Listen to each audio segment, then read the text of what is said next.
मैया सम्मान योजना को लेकर एक बार फिर से बवाल मच गया है। दरअसल धनबाद में महिलाएं आपस में ही भिड़ गई। इसी मुद्दे पर हम बात करेंगे सत्येंद्र नाथ तिवारी, जो कि बीजेपी के विधायक है, गढ़वा से विधायक है। सर, लगातार मैया योजना को लेकर बवाल हो रहा है। जो अंचल कार्यालय महिलाएं जा रही, लंबी लाइन लगाई जा रही है। देखिए, ये मैया सम्मान योजना और जिस तरीके से चुनाव के पहले चुनावी घोषणा, लोगों के वोट ठगने के लिए मैया सम्मान योजना हमारी बेटी बहनों के खाता में जो 1000 रुपया डाला गया, बाद में 2500 देने का वादा किया गया, पहले 60 लाख महिला को दे दिया गया, बाद में अभी 35 लाख महिला को दे रहे हैं। ये अव्यवहारिक है। जहाँ भी अव्यवहारिक काम होगा वहाँ पर दुर्घटना होगा। मैंने, आपको पता है कि नहीं, बेटी सम्मान आप पत्रकारिता करते हैं, मैंने हाउस में भी ये प्रश्न लाया था कि भाई मैया सम्मान योजना ये अव्यवहारिक है।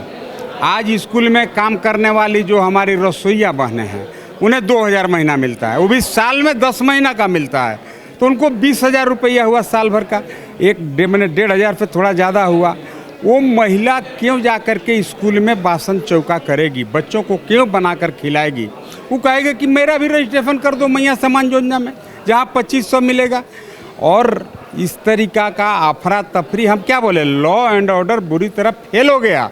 आज पूरे राज्य की महिला 18 वर्ष से 50 वर्ष की सभी महिला को हेमंत मुख्यमंत्री जी ने ठगने का काम किया है। चुनाव से पहले 56 लाख महिलाओं को मैया सम्मान योजना का लाभ मिल रहा था, लेकिन जैसे ही चुनाव खत्म हुआ, सरकार बन गई, छंटनी की प्रक्रिया के तहत अब मात्र 30 लाख महिलाओं को ही मैया सम्मान योजना की राशि मिली है और एक साथ 3 किस्त मिली है 7500 रुपया, जिसे देखने के बाद जो महिला लाभार्थी हैं जिन्हें नहीं मिल रहा है, वो लालच के तौर पर वो अब आपस में भिड़ रही है, मारपीट कर रही है। चुनाव के पहले 60 लाख बहनों को 1000 रुपया करके दिया गया और 1000 खाता में चला गया। उनका विश्वास, थोड़ा कॉन्फिडेंस बढ़ गया, बढ़ रही है वैसे छटनी और अभी 2500 रुपया जब हो गया तो उसमें क्वालिफाइंग क्राइटेरिया बना दिया। आपके घर में किसी का नौकरी नहीं होना चाहिए, आपका ममहर में भी किसी को नौकरी नहीं होना चाहिए, आपके घर में बाइक नहीं होना चाहिए, इतना क्राइटेरिया बना दिया। हमें लगता है 35 लाख को जो भी मिल रहा है, इसको अभी काट के हमें लगता है क्राइम का रूप ले रहा है। हाँ, क्राइम का रूप लेगा अगर तुष्टिकरण होगा। मैं तो बोला कि मुख्यमंत्री जी को चुनाव के पहले के वादा को याद दिलाना चाहिए। उन्होंने कहा था कि इस राज्य की सभी महिला को, 18 से 50 वर्ष की महिला को 2500 रुपया महीना देंगे। क्यों वादे से मुँह कर गए? तो करप्शन बढ़ेगा। गढ़वा विधायक है आप। गढ़वा में भी एक घटना सामने आई थी जब 7500 एक महिला को मिली तो उसके पति ने ही अपनी पत्नी की हत्या कर दी थी। नहीं, उसको तो हम कह सकते हैं गलत है। एक पति को अपने पत्नी के साथ इस तरह का बिहेव करना, एक महिला के साथ इस तरीका का बाज़बरदस्ती उसको पैसा लूटना, उसको मारना, ये गलत है। मैं उसके लिए नहीं, भैया योजना का मैं डिमांड नहीं कर रहा हूँ।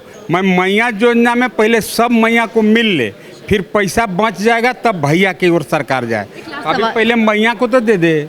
एक आखिरी सवाल है, आप कह रहे हैं, सदन के अंदर आप कह रहे थे कि झारखंड में राष्ट्रपति शासन लागू होना चाहिए, क्यों? नहीं, राष्ट्रपति शासन ही अब विकल्प है। जहाँ पर कानून व्यवस्था फेल हो जाए, कानून व्यवस्था चौपट हो जाए, तो वहाँ पर राष्ट्रपति शासन विकल्प है।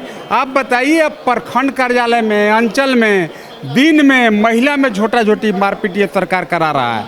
ये कानून व्यवस्था फेल है। और ये धनबाद की घटना थोड़ा हाईलाइट हो गई, लेकिन कमोबेश सभी प्रखंड में प्रत्येक दिन हजारों महिलाएं मैया सम्मान योजना का पैसा लेने के लिए, अपना नाम रजिस्टर्ड कराने के लिए ब्लॉक अंचल कार्यालय का चक्कर लगा रही हैं। ये कानून व्यवस्था ध्वस्त है, इसी को तो बोलते हैं, और क्या है।